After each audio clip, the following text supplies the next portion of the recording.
Welcome back to the Honda project, and we're going to be painting frames and engines and putting back covers in order to facilitate that.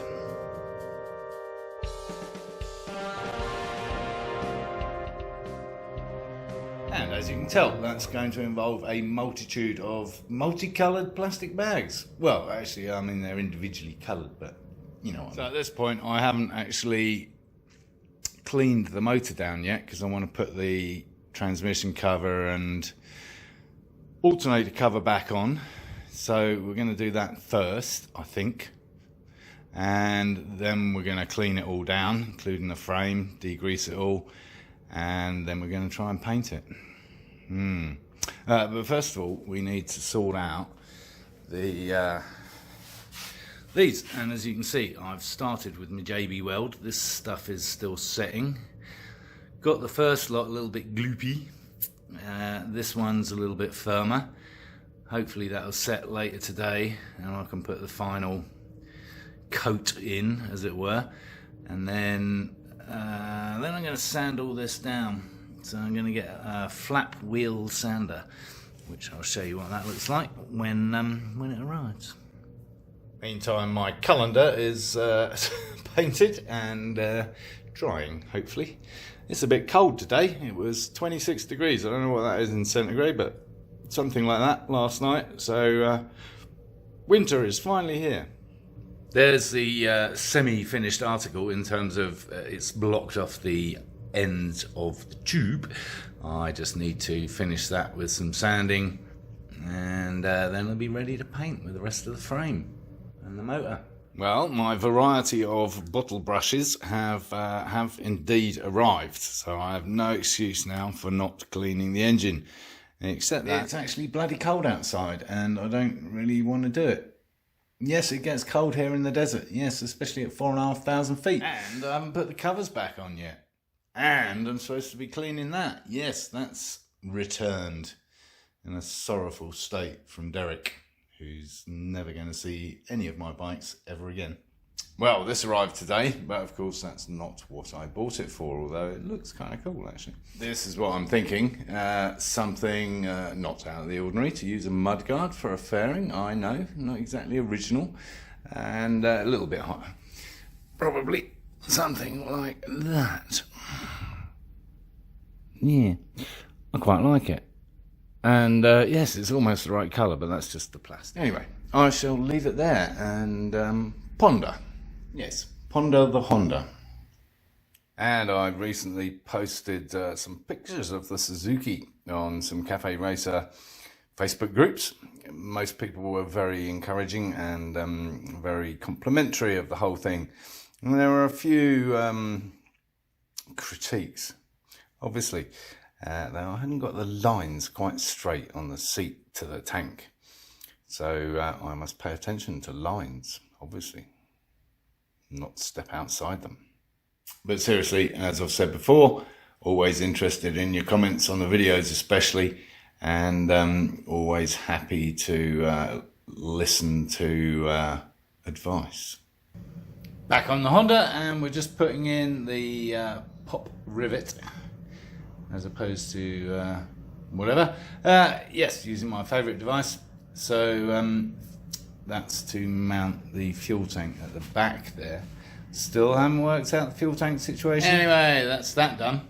The fuel tank situation being the tap, the feed from the tank being in totally the wrong place on the custom tank. If you haven't been watching other episodes, and if you haven't, why not? And while we're on that subject, please do like this video if you're enjoying it in any shape or form, and subscribe down here. Oh yeah, encourage others to watch my lunacy. Yes, every bike I've created has some element of Kawasaki in it. Anyway, that didn't come out too badly. Yeah. Okay. Oh, I know, it's a bit gnarly, isn't it? Yeah, well, I've got a sander coming, belt sander. So that's how to finish these off nicely. I'm also debating actually doing the drilling, but it is a 12mm, if you remember rightly. So that's a big old hole. But I might. might give it a go. Of course, if you've got a lathe, it's very easy. I should probably check if I've even got a 12mm tap and die thing. Well, we've got an 1N12, and that's by 175, and the whole kit. Yeah, and unfortunately, we need it by 125. That ain't gonna work, is it? Bloody typical. Well, I've gone off that idea already. I mean, that idea, putting it there. Yeah, it's kind of too small. It's quite nice though. Might use it on another bike. It's just with these forks. It's a bit small. Might have worked on the Suzuki, but there you go. Okay, stock item. Or mudguard.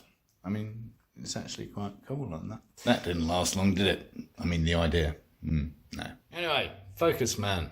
I've made myself a numbered list of what I need to do before I can actually get to paint the frame and the engine.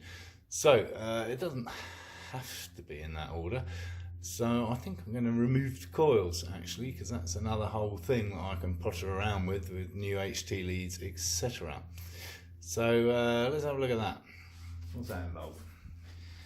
Well, I think first off we probably want to undo that.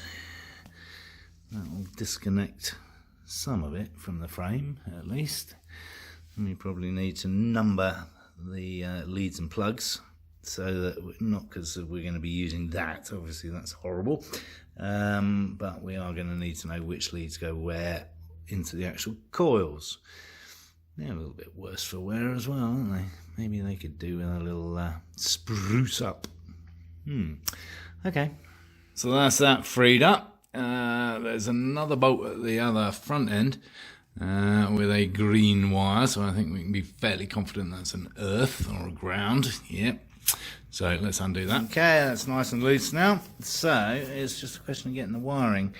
There's some connectors up here, and then this wire is yellow and blue, and that goes down here to these, which are actually are yellow and blue on the other end, so that's quite encouraging. And I think we can do better than that and route it somewhere nicer than straight up the back of the cylinders. I think we can bring that wherever that disappears to. I think we can bring that somewhere nice. Yes. Alright, so we just need to remember yellow and blue go to the coil.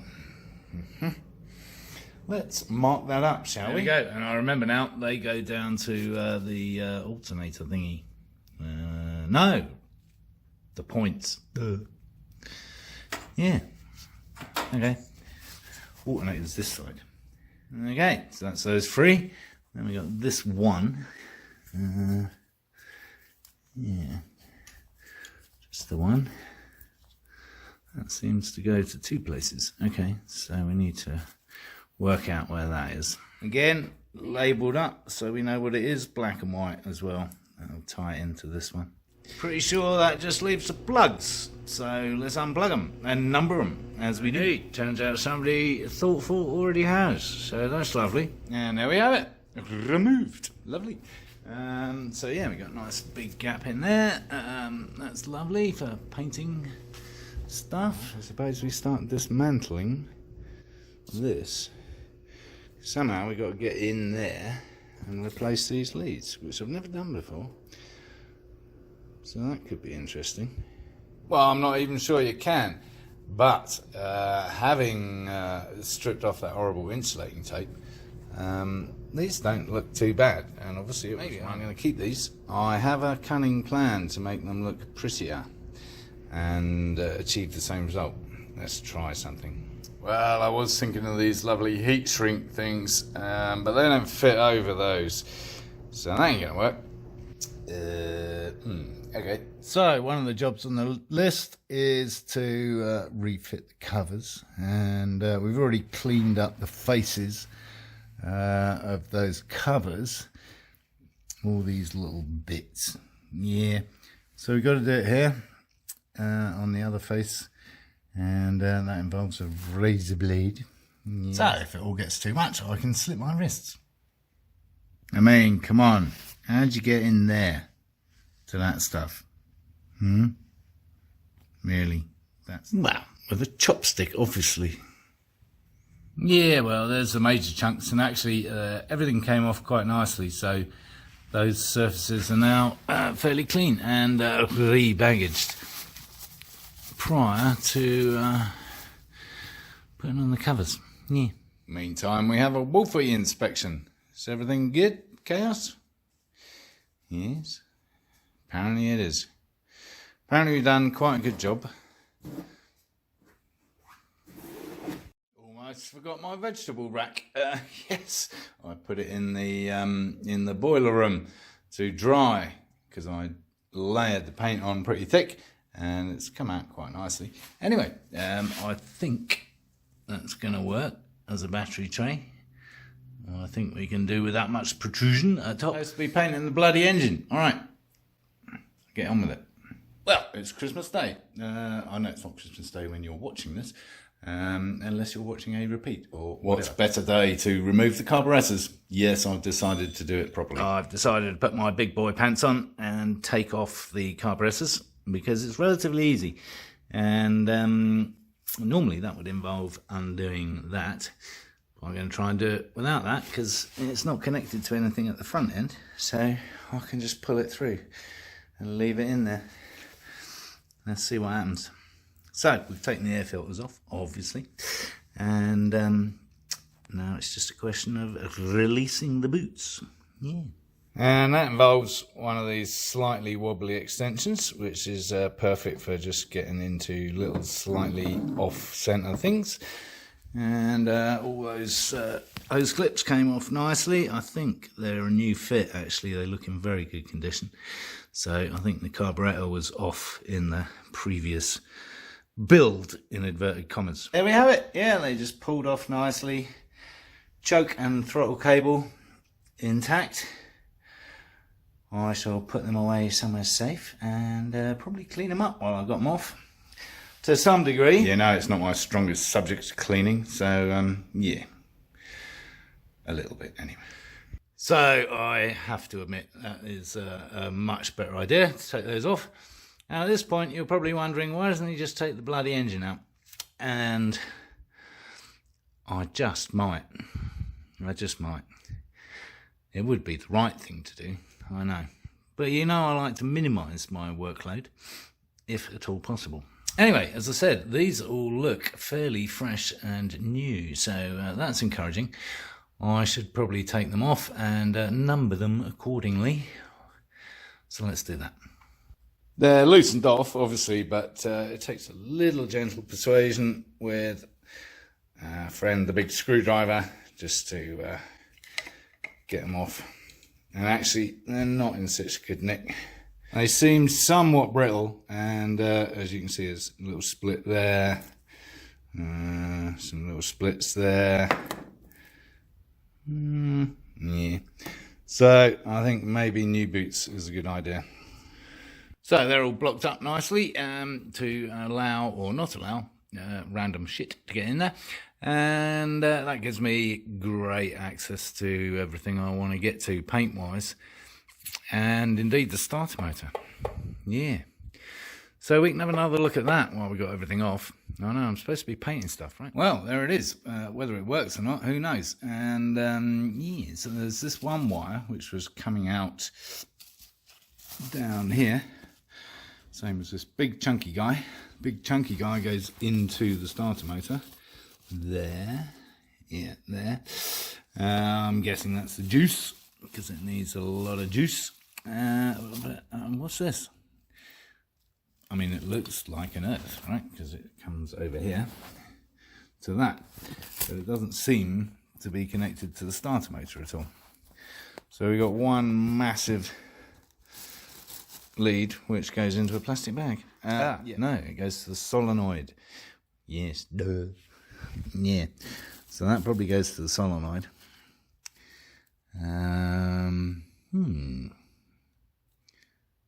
Okay.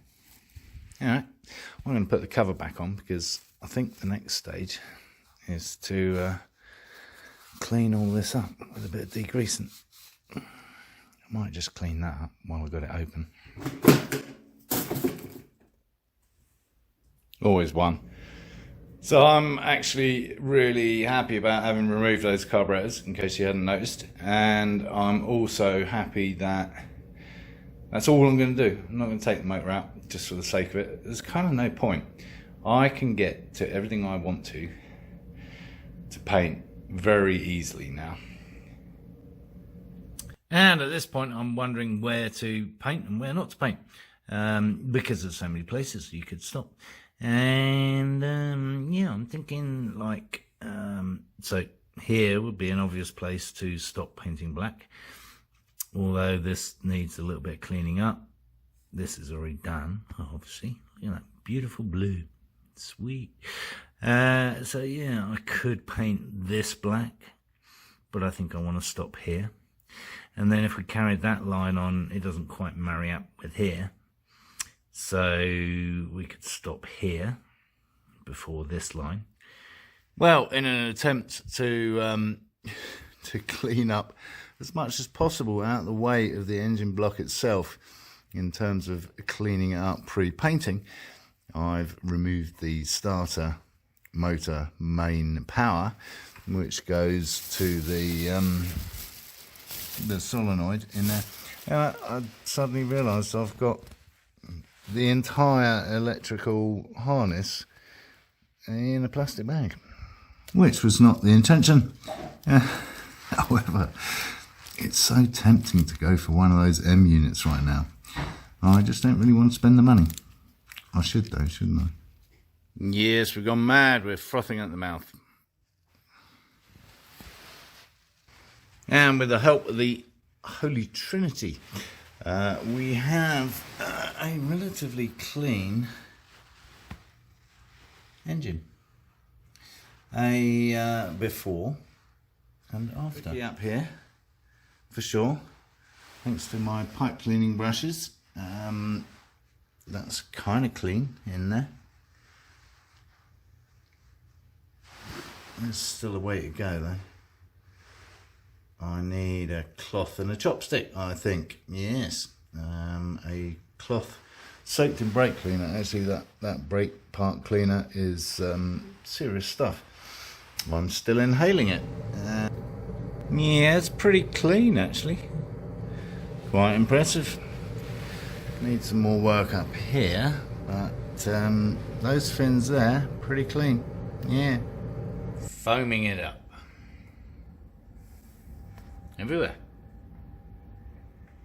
So, while we're still frothing at the mouth, I shall leave you in the lurch.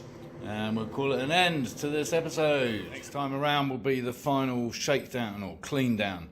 And I think we can get on with some painting, which will be jolly exciting. As usual, thanks for watching. And if any of this was remotely entertaining, give it a thumbs up or educational even. Doubtful. Yes, and subscribe. And yes, encourage others to watch my lunacy.